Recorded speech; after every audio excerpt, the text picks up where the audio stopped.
Hey guys, welcome back to my channel. So today we're going to take a look at whether or not Kourtney Kardashian and Travis Barker are dating and, you know, what's going to happen there if they are.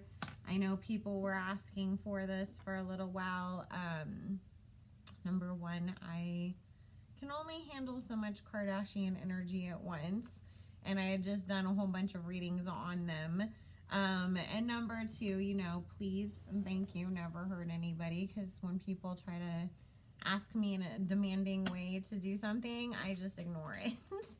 So, Spirit, please join us and answer any questions that we have about Kourtney Kardashian and any possible relationship with Travis Barker. Thank you, Spirit, for joining us and answering any of our questions. We ask only for clarification and understanding, not with any bad intent. Spirit, we ask that you bless and protect all who ask for this reading, as well as all who watch and participate. Spirit, tell us, what is the relationship with Travis Barker and Kourtney Kardashian like at this time? Thank you, Spirit. Are they dating? Are they getting along? What is going on? Thank you.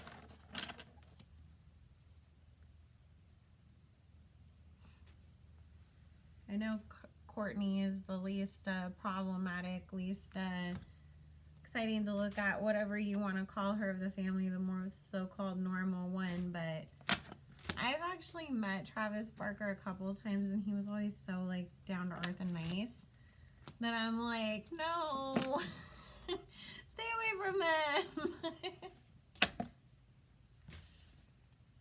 But he's one of those kind of, like, nice, nerdy guys who's so caught up in, oh my god, look, I got the Hollywood pretty, sexy girl kind of thing, you know, that we've seen in his past.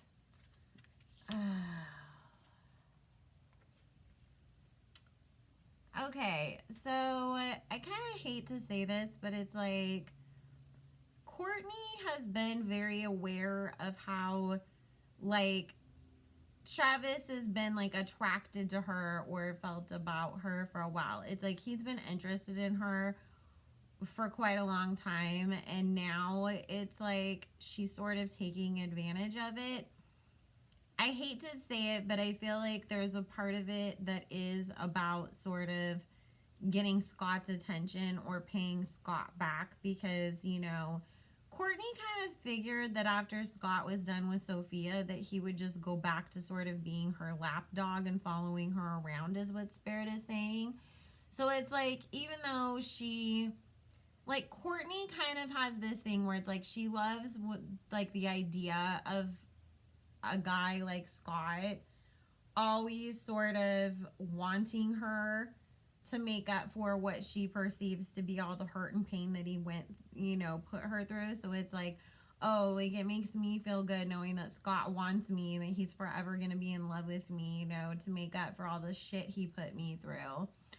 And so the fact that Scott didn't come running to go chase after her, but just moved on with somebody else, was like, wait, is he really, like, moving on, like, for good? And so there's a little bit of an element of, like, wanting to make another man jealous by using somebody that she knew already was, like, there and interested in her.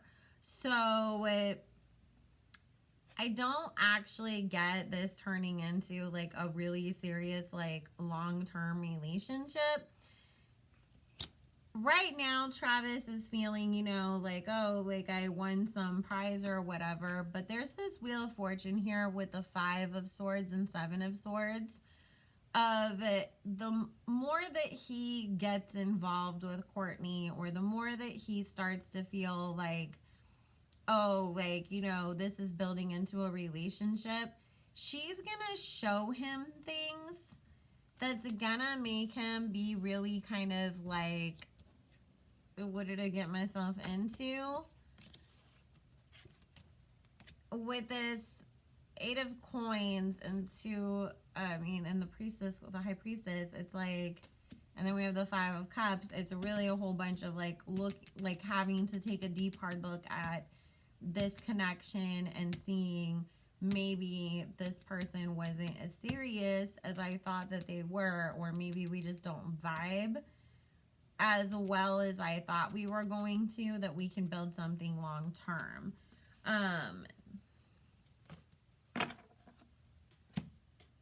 Because I mean, see here, the Queen of Coins, Three of Swords, and the Fool card. This is about, with this Page of Swords and King of Wands and the Empress, it's about, you know, like, oh, like, I'm making somebody jealous. I'm using the situation to my advantage to get back at somebody else that I feel has chosen people over me in the past. So it's like, for whatever reason, she thinks that this would be somebody that Scott would be jealous of. Like, oh, that guy's got his shit together. It's like, oh, I know Kourtney kind of likes the bad boy type, but she got a bad boy that has his shit together, you know? Like, that's the way that she's sort of seeing this.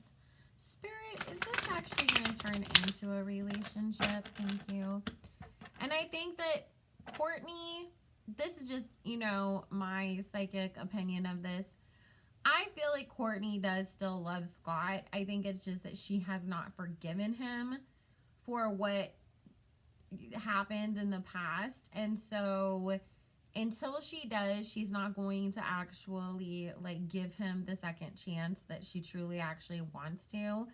So she's going to seek out situations, relationships, whatever, where it's like it fulfills the need of having somebody there, but it's always going to be more of these short relationships, flings, whatever you want to call them, where as soon as it's time to actually really truly get serious, she can't actually follow through on it, because really in her heart of hearts she wants that person to be Scott. It's just she has to forgive him before they can ever get to that point of actually committing to one another. I hope her therapist is telling her this shit.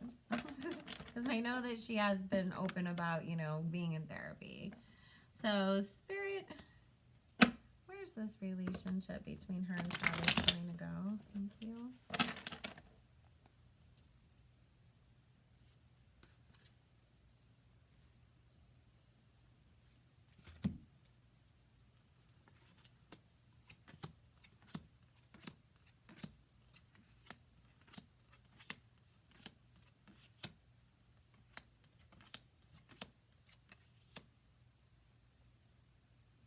Wow, okay, so you guys, don't be surprised if we don't start hearing after this ends that Kourtney and Scott are working things out.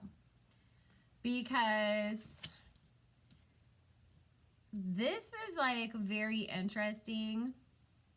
We have two cheating cards here on the table, and one is the underlying energy, all indicating a third party, both emotionally, sexually, you know, baggage wise, whatever you want to call it. And Spirit is confirming that this is Scott.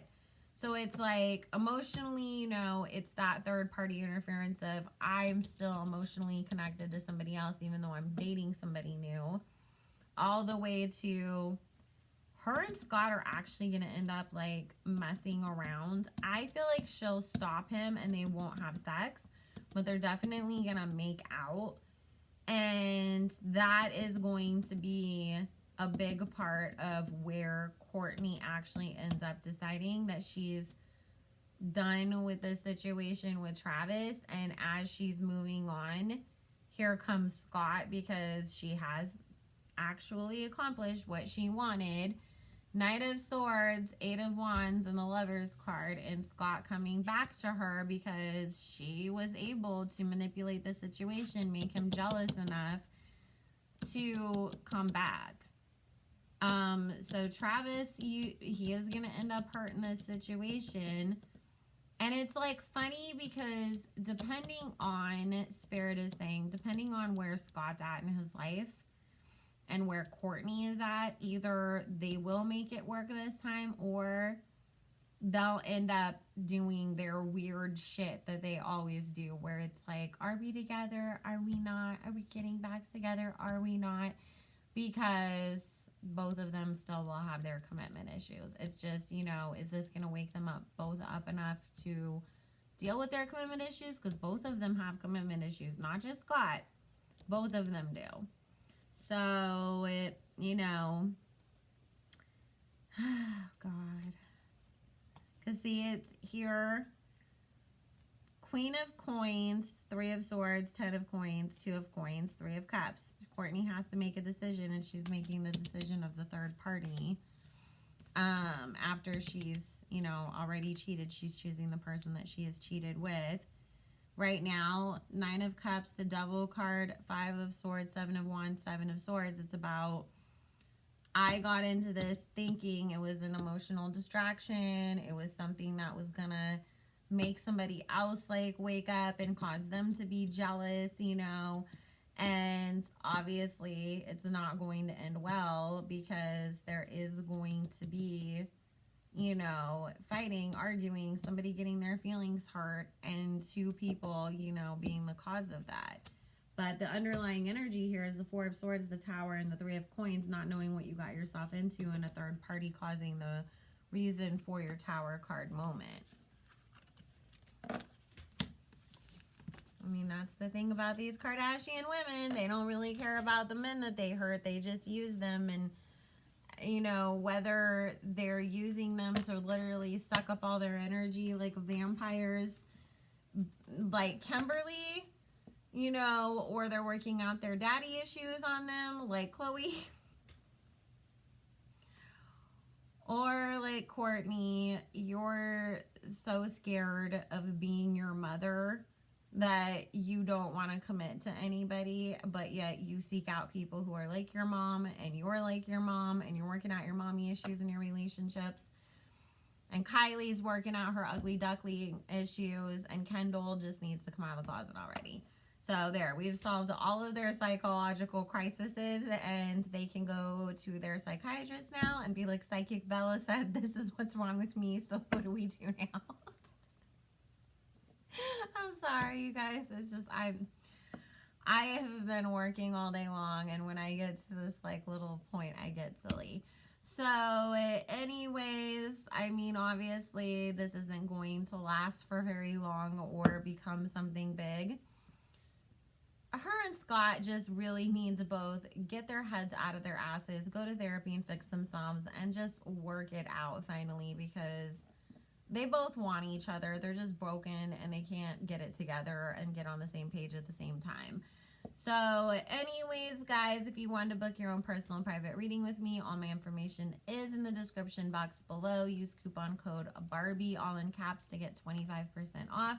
That code expires on the 31st of this month. I will see you guys again soon. Bye.